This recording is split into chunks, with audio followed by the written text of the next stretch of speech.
Hey guys, and welcome back to EQ Planes, and today I'll be doing my first 1 to 200 full collection update. I've gotten more 1 to 200 aircraft recently, so I've decided to start making the 1 to 200 collection updates on their own. Now I'll be doing these 1 to 200 collection updates every September. I'll certainly mainly still be collecting 1 to 400 aircraft, but I like to pick up a 1 to 200 every once in a while. It's definitely a nice addition to the collection. Now, before I get more into this video, I would like to introduce a friend who will be doing some voiceover work in this video. And yeah. Hi, I'm EQ Planes' friend, and my name is Aaron, and I'll be joining him in this video. Now first, let's start out with this Alaska Airlines Washington State Huskies Special Livery Q400. Now, quickly before I get more into this model, I'd like to mention that we have copies of the models in 1 to 400 where it's either the same aircraft type or the exact same aircraft, just to show a comparison for size. But yeah, we picked up this aircraft at the Alaska Airlines Company store. I've flown the Alaska Q400 before in the special Horizon Air retro livery, so if I can ever find a 1 to 200 model of that, I definitely will consider picking that up. But I've seen this aircraft in Calgary a few times, and I was definitely glad to add it to my collection. Definitely got a good deal on this model, as like I said, it was from the Alaska Company store, and anybody who knows anything about that knows why I picked up so many 1 to 200s from them. But yeah, now I'm going to hand it off to Aaron to do the Alaska E175. So this is the Alaska Airlines 1 to 200 E175. I personally never have flown on the E175 or the E190, but I have seen plenty E190s for Air Canada over in Vancouver, over in the old livery, and I think it's a really good model. It reminds me a lot of the Airbus A320, just because of like the winglets and the size of the aircraft. Alright, next up we have this JC Wings Air Canada DC9 in 1 to 200 scale. Now I'm definitely glad to have this model, and it's definitely a very good representation of the DC9 as far as I can see.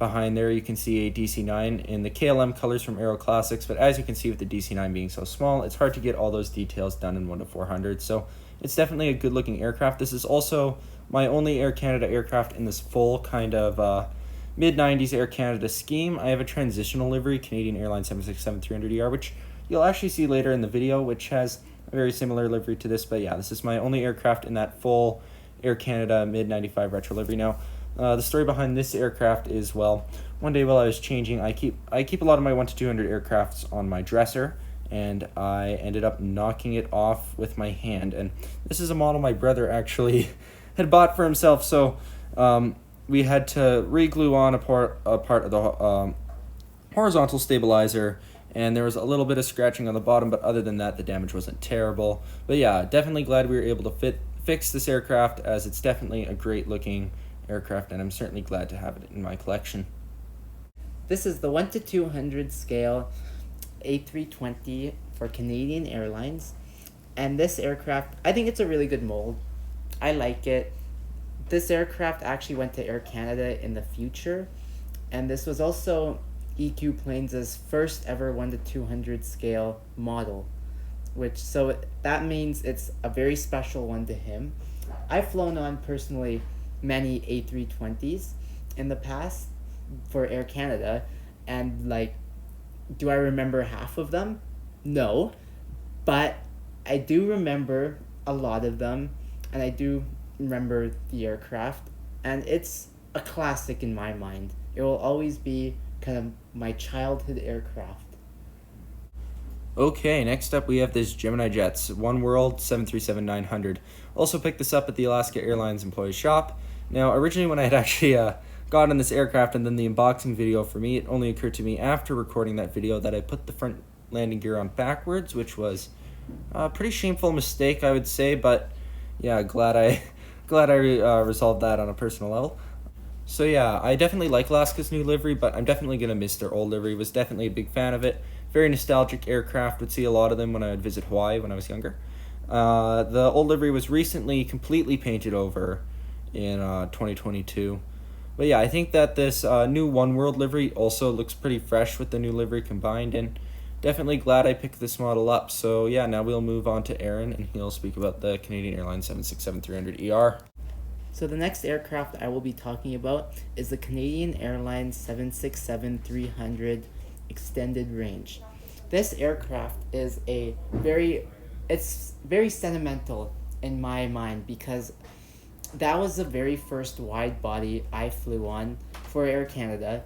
I'm not that old, and it's the very first wide body that I ever flew on, and I remember just being like, wow. And there was also a lot of memories that I made and that my dad made, because he was supposed to be on a pod once on the Air Canada 767, but he ended up getting changed to the Rouge 787 and got kind of downgraded.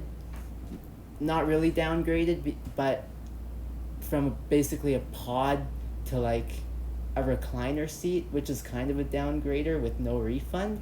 So lots of great memories from the 767. It's probably one of my more favorite aircrafts that ever was made. Alright, my final aircraft in this collection video will be the Canadian Airlines DC-10 from Inflight 200 in 1 to 200 scale. Now the reason this aircraft got picked up is because the Canadian Airlines DC-10 is my dad's favorite aircraft. He used to do de-icing work and some pushback work on them when he worked as a ground crew for Canadian Airlines, so definitely a sentimental aircraft for him, and it's an absolutely sick looking plane as well, so how could you blame him for absolutely loving that aircraft? And yeah, this Inflight 200 model is really good. I'd say the colors are a little more faded than some of the other Canadian Airlines models they've done, but this aircraft does have spinning fan blades on it, and I know it's such a small, minute feature, the spinning fan blades, but I'm definitely a big fan of it, and I wish more models would incorporate it. I know AV400, I believe, is going to have them on their new Dreamliner mold, so definitely excited to see that. Definitely will see if I can pick myself up one of those AV400 787 Dreamliners with the spinning engines. But yeah. So yeah, that about wraps up the video. I thank my friend Aaron for doing some voiceover work on this video with me, and yeah. So I'm at EQ Planes on a hockey team right when COVID hit, and it's nice to know a friend that actually also likes collecting 1 to 400 planes, or even likes planes in general, because believe me, I go to a school with 2,100 students, and not a single one likes aviation. And finally, thank you guys for watching, and hope to see you guys back next time.